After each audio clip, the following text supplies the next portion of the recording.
So just wanted to ask you that with Maruti being one of the largest players in the industry and having one of the largest distribution network of spares and dealerships around the country, it is also probably one of the companies which faces the highest incidence of spurious parts in the market since your cars are so popular.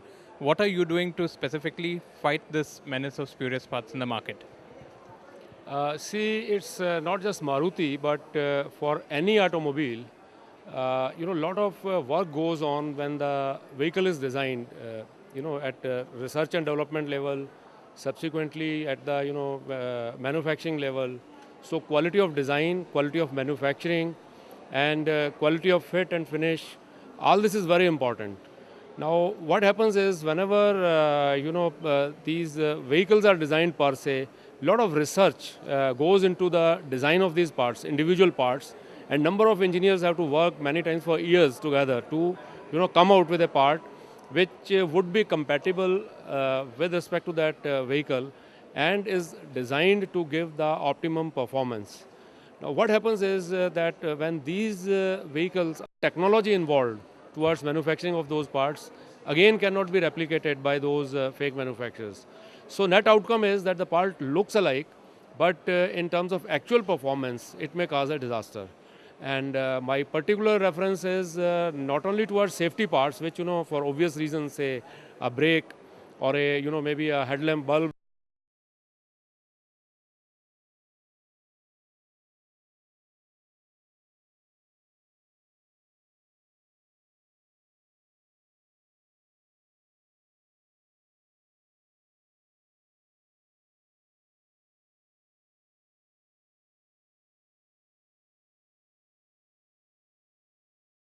Absorbing element of the vehicle in case of a frontal impact.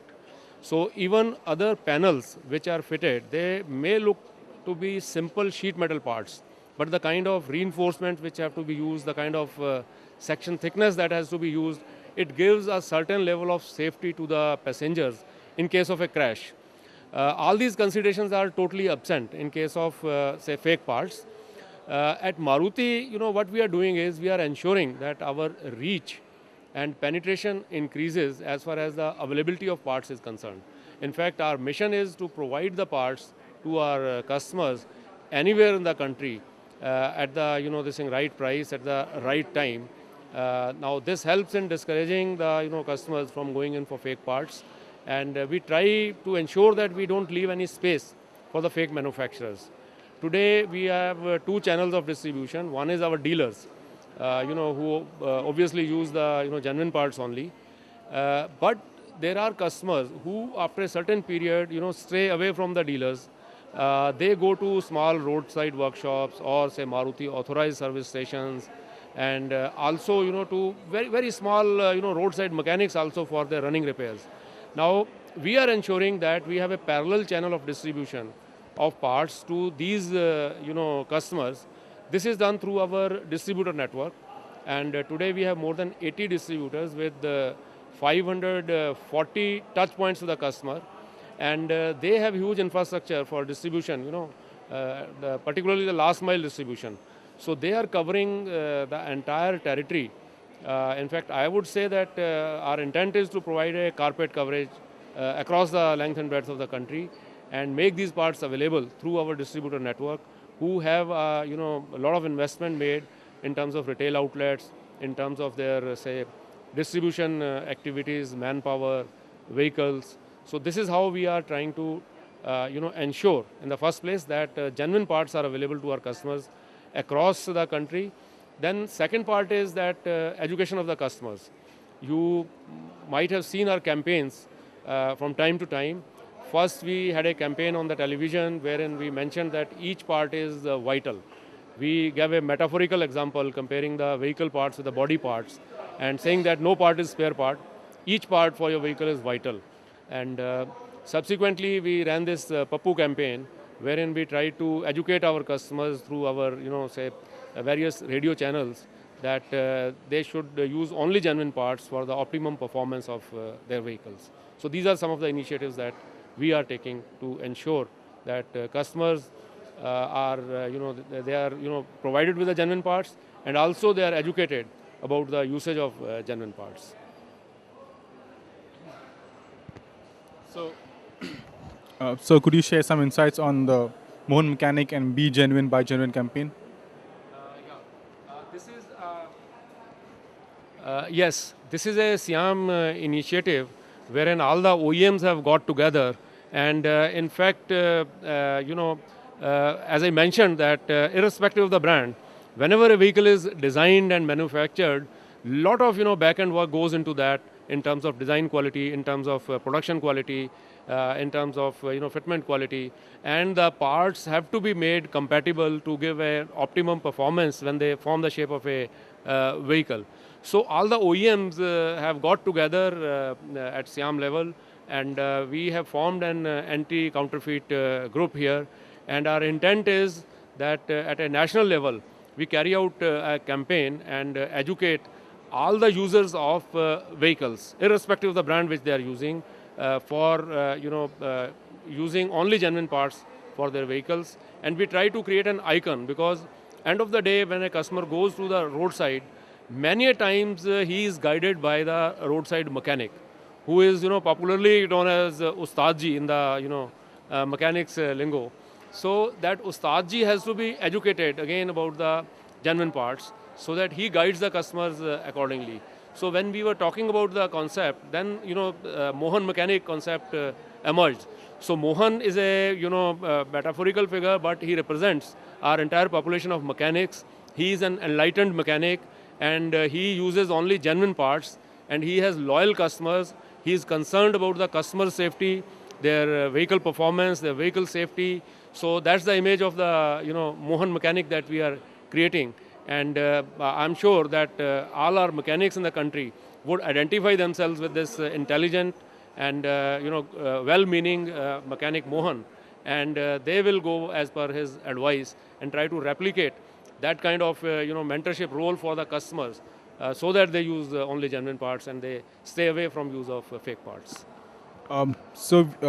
In many developed countries, they have policies where if a car is manufactured, they should be supplying spare parts for some certain number of years. So is there such kind of policies been phrased or been composed in India also? Yes, we are having a policy whenever a model is discontinued, we are committed to supply the spare parts for at least 10 years after the model is discontinued. And in case there is any problem, we have our website, and customers can log their inquiry there, and it is immediately attended to. So, with this group, are we ensuring a hassle-free supply of spare parts in future also? Like, there are many models in India which are still run for more than 15 years. For a company like these, they really shift to spurious parts, or second-hand parts, because they don't get original parts. So, for such people, first kind of customers, do we intend to supply original parts?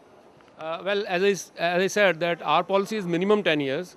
Now, subsequent to that, in case there is a demand, then based on the market situation, we do carry out a batch production with our suppliers, and we also preserve the toolings, so that in case there are any future requirements of that nature, we can always provide them. Not only this, our entire distribution network is connected. So there is a virtual warehouse which is central to the entire country. So if a part is available in, say, down south, but not available in north, so dealer can always log in and find out, yes, this part is available there, and this part can always be air freighted in order to ensure that the vehicle of the customer does not go off-road for want of the parts. So, any initiatives for on the road spare parts kind of thing, like roadside assistance and all? Well, we have Maruti roadside assistance service, which is available through a central call number. And any part requirement, coming on a vehicle which is stranded on the roadside would certainly be catered to through this. How are you trying to fight the counterfeit product in especially rural areas? See, we are taking more of a positive approach as of now. Now, two activities towards that approach. One is the availability of the parts. In the first place, the parts should be available so that the customer does not have to look here and there. Number one. Number two, the pricing of the parts is done in such a fashion that it is affordable to the customers. So through our distributor network, what we are doing is that they have, say, number of vehicles which go to various rural areas or to various places where unauthorized workshops are there, and they do a distribution activity almost on a daily level. Now, in some cases, in the far-flung areas, they visit maybe once a week or maybe twice a week, but we ensure that parts are available. You are launching any helpline number for customers? We already have a helpline number for the customers for this purpose. Thank you. So, sir, the thing is, based on the general study that I have done among customers, the major lure of customers of going towards a local made or fake parts is the cost and the availability. Original OEM parts have a certain price tag on it, and they are if the car is a new launch, the spare parts do take time to come to the service centers. So that is the time difference when the general public do tend to go to the local made parts, and that is the time when this entire thing is very vulnerable. So how can we help the end user in that? So what do we plan for doing so? See, there are mainly two activities in this direction. One is the availability of parts, which is this thing made available through our various distribution networks. Second thing, you talked about price. Now, the fake manufacturers, we would not like to compete with them on the price front, because when we produce these parts, the genuine parts, a lot of research work goes on into designing these parts. So fake manufacturers may not be knowing about the intricate details of these parts, about the final performance of the parts, like what kind of material is to be used. There are cheaper steels available for a steel part. Then what kind of, say, if I can use technical terms, what kind of heat treatment is required to be done on that. So customers simply by seeing that part may not actually know whether it has been subject to that kind of treatment or not.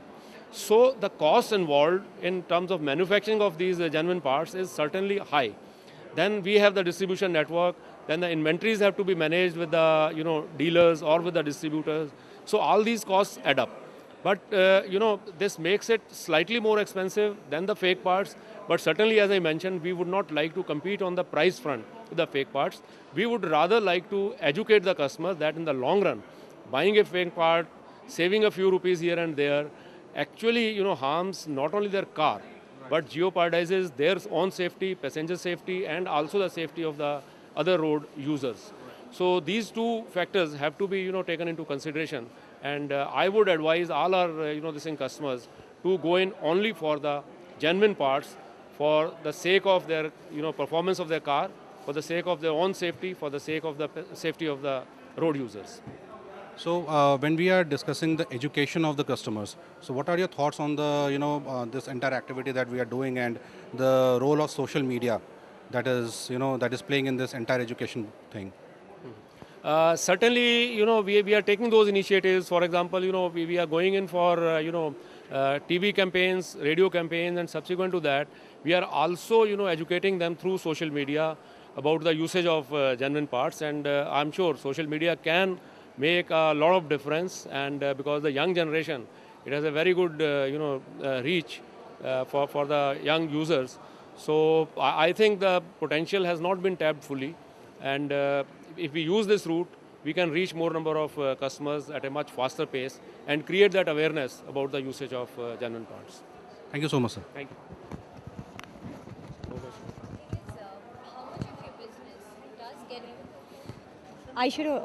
How much of your business gets affected by fake parts? You see, the very fact that these are fake parts, they have unauthorized channels, they operate through grey markets. So accurate figures are not available, but a rough estimate would be that anything between, say, 30% of the parts which are sold in the market are fake parts. And not in the short term, but in the long term, by how much do you hope to curb the practice, and to what percent, and what are the things that you would do to stop fake parts? See, the couple of activities which we intend to do is enhancing the reach further, that parts are available in every nook and corner of the country, and then educating the customers and also educating the mechanics about it.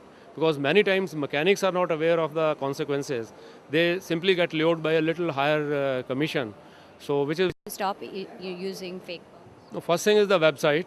an important website can be created now through SIAM also. Of course, individual OEMs, they have their websites. Now through SIAM, we would be taking this forward so that more and more customers, they get educated purely, from a neutral perspective, irrespective of, which brand they are using. So SIAM can play a major role in that direction, and through social media, certainly we can reach much wider, population of the country. Yeah, thank you.